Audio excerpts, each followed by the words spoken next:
गेहूं काटने वाला पड़ा नाम के ढोरी के पेल के गहूं ना काटेला तारा बहनी के गाड़ी में सामान पेलो ना करे बहन चो तो बात सुनता लोन कैसे कहता कि देवरा प्रणाम काट कह के गेहूं काटता रे तार बहन चो तो अगर हम रहते नु तो पेल के गहूं काटती। सही पकड़ा है। सच में दादाई दादा भागले छटक के बड़ी मारे लोए राजा जी पटक के। अच्छा नाये दादा भागिले छटक के और राजा जी मारी ले पटक के और तार भतार पटक मारतो बा। ए भौजी सोच कहा ना कि पटक नु पेल देता नहीं। तका हाल बा भाई। तो आज हम फिर से बात करे वाला बानी भोजपुरी गाना के। तब भाई लोग कसम से कह देंगे आज के वीडियो नु बहुते गाना फाड़ भल बा। तब वीडियो बना के बस एक ही मकसद बा आप सभी को दिल से हंसाने के लिए ना किसी दिल को ठेस पहुंचाने के लिए। तब भाई लोग हम करी ले खोदा खोदी हमरे नाम हो आकाश बख्शोदी। आज के वीडियो स्टार्ट करला आप भौजी से कनु पेलाई करल जा। ए भौजी ऐसे काहे कहता हो कि तू अपना भतार से सटक के भागलू ना। तोहनी बताओ भाई लोगन आजकल कौन मेहरारू बा कि अपना भतार से छटक के भागेला। सब कोनो मेहरारू नु कहला कि ए भतार आवा हमरा पेला बहुते पेला के मन करता माने ई भौजी कहतिया नु कि हम ना दादा भागले सटक के। आगे कह बड़ी मारे लोए राजा जी पटक के। ना देवलन पटक के ताहार बहिन चोदो ना ये दादा राजा जी मारे ला पटक के।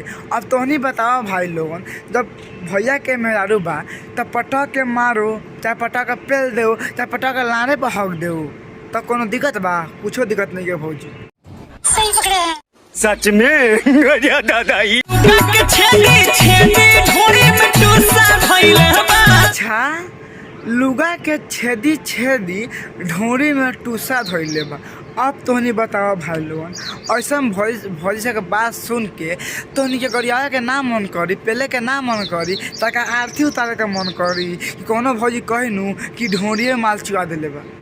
ए मादर अपना काम कर रहा। सच में दादाई रे अरे जोपना के तीसी मिसी देवरा भूसा कइले बा। पटक के दूध ना पी ले बा तारा जोबना में से ताहार बहिन चोदो कहीं का ना। भौजी के बात सुनता लोगन तीसी मिसी जोबना के भूसा कइले बा। अब तोहनी बताओ लोगन बहन चोद कि जोबना के भूसा कैसे हो सकता है।